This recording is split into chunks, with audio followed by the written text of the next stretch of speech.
CRT UP board class 11th के supplementary का chapter चल रहा था अल्बर्ट आइंस्टाइन एट स्कूल, और इसका हम लोगों ने एक पार्ट पढ़ लिया था। और यहाँ तक हुआ था कि क्लास में हिस्ट्री के टीचर के साथ कुछ बहस हुई और आइंस्टाइन सदा ही यह बात कहता था कि मुझे फैक्ट्स में बिल्कुल इंटरेस्ट नहीं, बल्कि वो ये मानते थे, एक बालक के रूप में, तब वो बच्चे थे, तो वो ये कहते थे कि भाई फैक्ट्स को याद करना कोई पढ़ाई है ही नहीं, आइडियाज़ इम्पॉर्टेंट है न कि फैक्ट्स। और दुखद ये है कि आज भी शिक्षा व्यवस्था ऐसे ही चल रही है, लेकिन जो जीनियस होते हैं इस पर ध्यान नहीं देते। अब आगे क्या हुआ, जब टीचर ने ये कहा कि तुम बहुत ही कृतज्ञ हो माता पिता के प्रति भी, अपने टीचर्स के प्रति भी, इससे अच्छा है कि अपने पिता को कहो कि वो तुम्हें यहाँ से निकाल के ले जाएं, अपना स्कूल से नाम कटा लें। Albert felt miserable when he left school that afternoon. Not that it had been a bad day. Most days were bad now, anyway, but because he had to go back to the hateful place the next morning.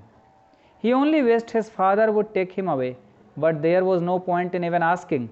He knew what the answer would be. He would have to stay until he had taken his diploma. उस समय जैसे अब तुम लोग करते हो high school, ऐसे class को डिप्लोमा कहा जाता था। नाम डिग्री का अलग अलग ना होता है, तो बहुत पहले की बात है इसलिए। तो अल्बर्ट फेल्ट मिजरेबल, बहुत ही ज़्यादा उन्हें बुरा अनुभव हो रहा था, बहुत ज़्यादा वो दुखी थे।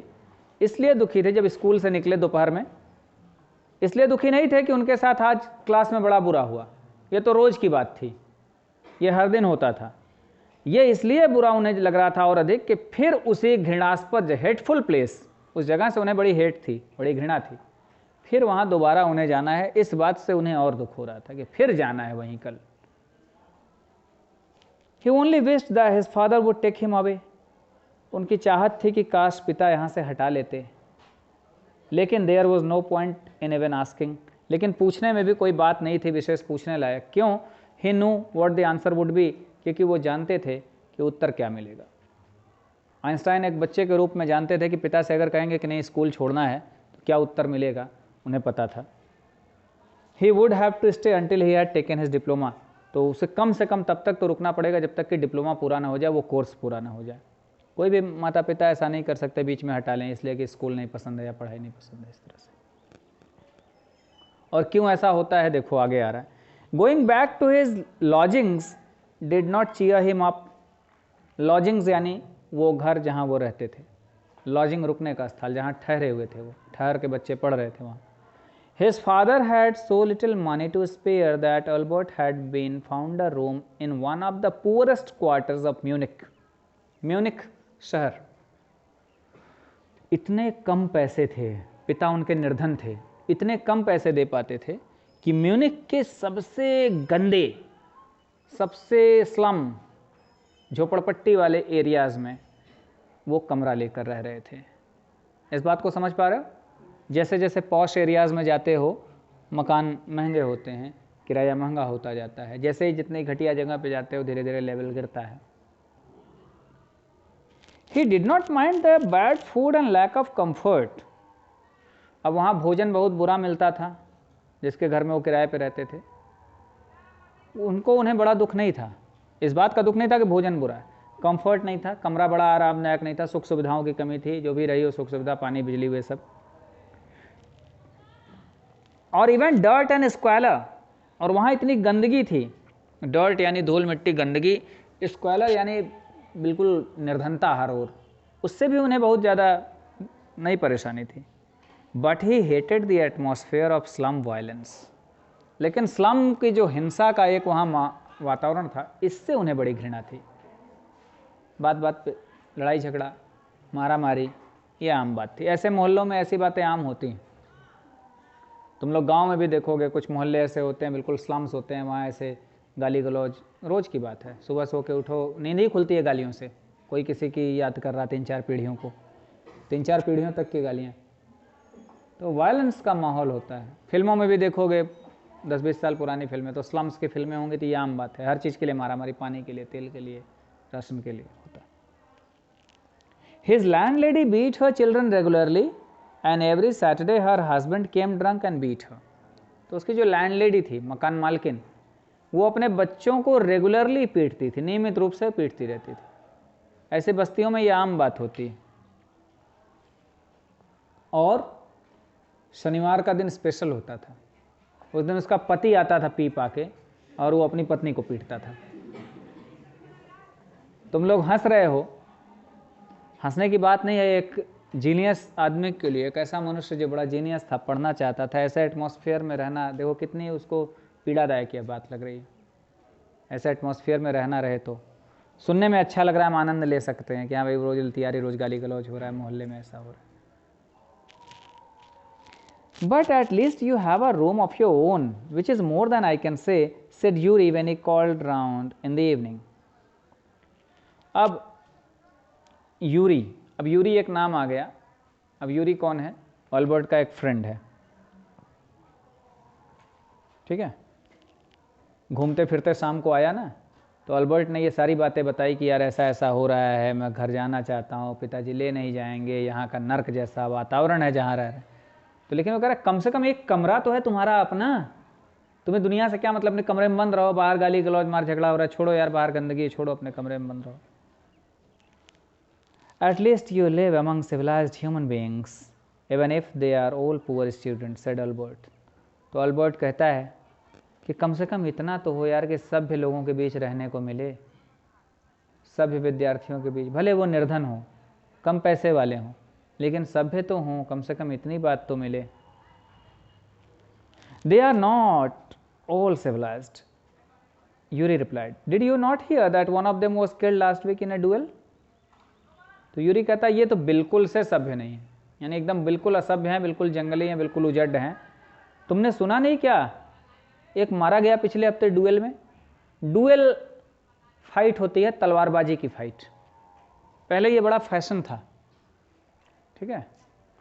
झुग्गी बस्तियों में ऐसे लड़ाइयाँ होती रहती हैं, फिल्मों में भी देखोगे तो अपना दबंगई दिखाने के लिए कोई कट्टा चला दिया, कोई चाकू मार दिया। चेन वैन की लड़ाई होती थी हम लोगों के बचपन में, साइकिल की चेन वैन से लोग हीरो बनते थे, और लेवल बढ़ता था तो कट्टा फट्टा, कट्टा जानते हो ना, जानते होगे तुम लोग। बंदूक होता है, अवैध रूप से बनता है, वो कुटीर उद्योग है भारत का।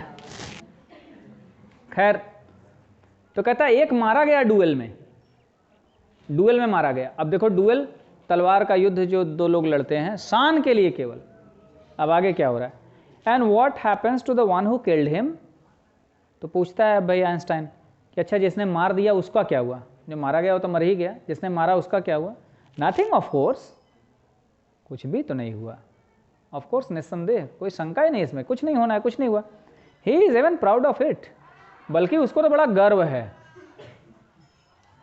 His only worry is that the authorities have told him not to fight any more dwells.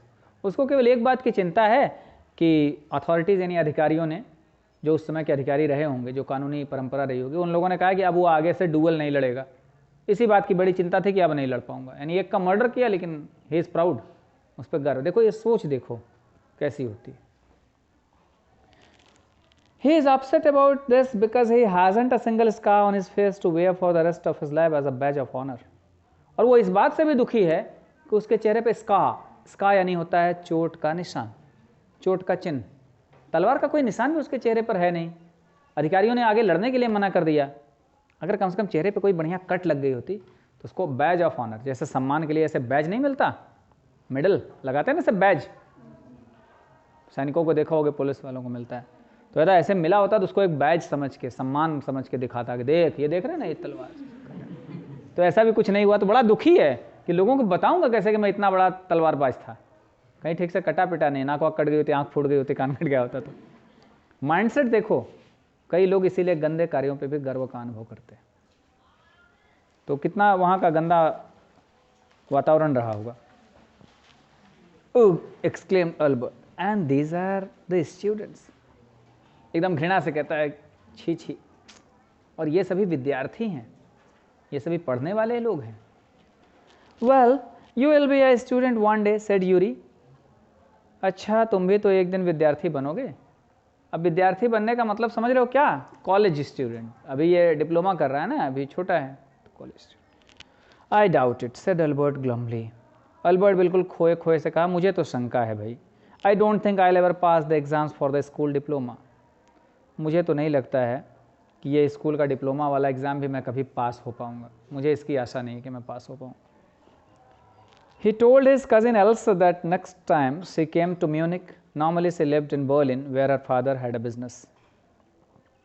अगली बार ये बातें उसने अपनी चचेरी ममेरी या फुफेरी बहन थी जिसका नाम एल्सा था, वो म्यूनिक आई तो उससे ये सारी बातें अल्बर्ट ने बताई, आइंस्टाइन ने बताई। सामान्य तौर पे वो बर्लिन में रहती थी क्योंकि बर्लिन में उसके पिता का एक बिजनेस था एल्सा का। I'm sure you could learn enough to pass the exams, Albert, if you tried, she said. तो एल्सा ने कहा कि मैं बिल्कुल निश्चित रूप से कह सकती हूँ कि थोड़ा सा अगर पढ़ लोगे, याद कर लोगे तो आसानी से परीक्षा पास कर लोगे तुम। I know lots of boys who are much more stupid than you are who get through. मैं ढेरों ऐसे लड़कों को जानती हूँ जो तुमसे ज़्यादा मूर्ख हैं। यानी वो भी मानती थी कि बचपन में ये मूर्ख थे। देखो कह रही सीधे ना कि तुमसे ज़्यादा मूर्ख हैं, लेकिन जानते हो गेट थ्रू मतलब सफलतापूर्वक निकल जाना, यानी पास हो जाते हैं। तुमसे अधिक मूर्ख लड़कों को जानते हो जो पास हो जाते हैं, तुम भी पास हो जाओगे। They say you don't have to know anything, और वो जो मूर्ख लड़के जो पास हो गए ना वो कहते हैं कि तुम्हें कुछ जानने की आवश्यकता ही नहीं है। You don't have to understand what you are taught, और जो कुछ पढ़ाया जाता है ना उसको समझने की भी आवश्यकता नहीं है। अब ये देखो कितनी बड़ी व्यवस्था पर, सिस्टम पे कितना बढ़िया व्यंग्य है कि ना तुम्हें जानने की आवश्यकता है ना जो मास्टर साहब पढ़ा रहे हैं समझने की आवश्यकता, बस क्या करना है, just be able to repeat it in exams. बस जितना वो बोले हैं उतना एग्जाम में दोहरा दो, समझो चाहे ना समझो। यानी एक तरह से कॉपी पेस्ट वाला मैटर है कि तुम जितना रट वट के घूट घाट के जाओ, लिख पढ़ के आ जाओ, पास हो जाओगे, बहुत समझने की आवश्यकता। That's the whole trouble, said Albert. Albert ने कहा मूल समस्या तो यही है, सारी समस्याओं की जड़ तो यही है कि वही चीज़ें याद करना और जाके लिख देना। क्यों? I am no good at learning things by heart. मैं याद करने में अच्छा नहीं हूँ, अर्थात रटने में मैं बड़ा गड़बड़ आदमी हूँ, मैं रटता नहीं चीज़ें। You don't need to be good at it. भाई रटने में बहुत अच्छा होने की आवश्यकता ही नहीं है। Anyone can learn like a parrot. कोई भी तोते की तरह रट सकता है। तोते को आदमी रटा देता है, याद कर लेता है, तो वैसे ही रट लो। You just don't try. बस मूल बात यह है कि तुम तो प्रयास ही नहीं करते। And yet I always see you with the book under your arm. तुम याद करने का प्रयास नहीं करते, लेकिन एक बात और है कि मैं जब भी देखती हूँ एक किताब ऐसे दबाए रहते हो साइड में, नहीं हमेशा बुक दबा के टहलते रहते हो। कहते हम याद भी नहीं करेंगे, पढ़ेंगे भी नहीं, तो करते क्या हो? Added Elsa, what is the one you are reading? अच्छा ये बताओ जो पढ़ रहे हो ये है क्या? मतलब कोई बुक खोला हुआ था उस समय, वो जब आई होगी इसके कमरे पे मिलने, है क्या? अब बुक ऑन जियोलॉजी, जियोलॉजी की बुक है। जियोलॉजी भूगर्भ शास्त्र, धरती की बनावट, इसके अंदर की वस्तुएं इस पे होती हैं। जियोग्राफी आगे चल के उसके ब्रांचेस होते हैं तो जियोलॉजी हो जाती है। ठीक है, जियोलॉजी एक होता है जूलॉजी। जूलॉजी और बॉटनी अलग है, जिसको तुम लोग जूलॉजी कहते हो। ठीक है, तुम लोग शुद्ध कहते हो, मैं ही गधा हूँ। ठीक है, तो वो जूलॉजी है, ये जियोलॉजी है। ठीक है, जैसे एक सब्जेक्ट है सोशियोलॉजी, सुने हो कि नहीं? हाँ, तुम लोगों का सोशियोलॉजी है, मेरा सोशियोलॉजी है। ठीक है, तो ये कह रहे हैं कि जियोलॉजी की। Geology, rocks and things, do you learn that?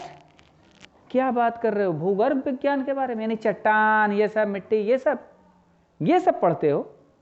No, we have hardly any science at school. नहीं भाई, स्कूल में साइंस के नाम पे कुछ पढ़ाया ही नहीं जाता, यानी साइंस की पढ़ाई बड़ी कम है, छोटे लेवल पे ना है। Then why are you studying it? तब फिर इसको क्यों पढ़ रहे हो भाई? जब तुम्हारे स्कूल के सिलेबस में है नहीं तो पढ़ क्यों रहे हो? Because I like it, isn't that a good enough reason?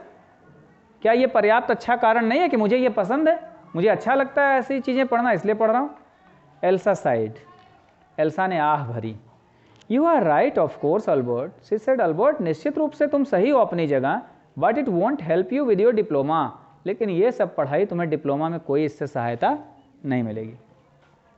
Apart from books on science, his only comfort was music and he played his violin regularly until his landlady asked him to stop. Science के books के अलावे Albert Einstein को केवल एक चीज़ में आराम मिलता था, चैन मिलता था, शांति मिलती थी, और वो था म्यूज़िक। उसके पास एक वायलिन था। वायलिन ऐसे रेत कर बजाते हैं, तुम लोगों ने फिल्मों में देखा होगा। हमारे यहाँ वायलिन का थोड़ा सा देसी रूप जोगी सरंगी बजाते हैं, वो भी एक टाइप का वायलिन ही है, थोड़ा सा अलग है। तो वायलिन रखा था, उसको बजाता था जब डिस्टर्ब हो, और तब तक बजाता था जब तक उसकी मालकिन, मकान मालकिन उसको टोक न दे।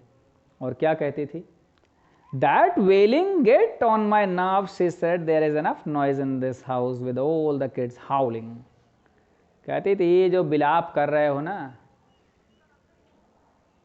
भाई गंभीर आदमी सुर गंभीर ही सुनेगा, दर्द भरे सुर बजाता रहा होगा, तो कह रही जो बिलख रहे हो ना, ये बिलखने वाला संगीत बंद करो इसको, मेरे सिर पे चढ़ जाता था, नसें फटने लगती हैं।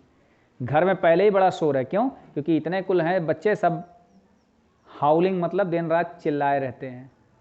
सियार हुआ करता है ना, हाउल, तो ऐसे ही सब बच्चे दिन रात हुआ मचाए, ऐसे ही शोर है, सिर फटा जा रहा है, ऊपर से मुझे पे शुरू की। Albert was tempted to point out that most of the time it was she who made them howl, but he decided it was better to say nothing. Albert की बड़ी इच्छा हो गई कि अब बता दे तुरंत कि वो जो बच्चे दिन रात हुआ करते हैं, इसका कारण मकान मालकिन जी आप ही हैं, आप ही हुआ करवाती हैं। सोचा कि कह दें, उसको टेम्प्टेड, एकदम लालच आ गया मन में कि बात बता दें, लेकिन सोचा कि नहीं, चुप रहना ही ज़्यादा ठीक है, नहीं तो पता चला कि निकाल के घर से बाहर न कर दे। जो भी सोचा बेचारा शांत रह गया, इसको कहा नहीं। चलो यहाँ तक रखते हैं।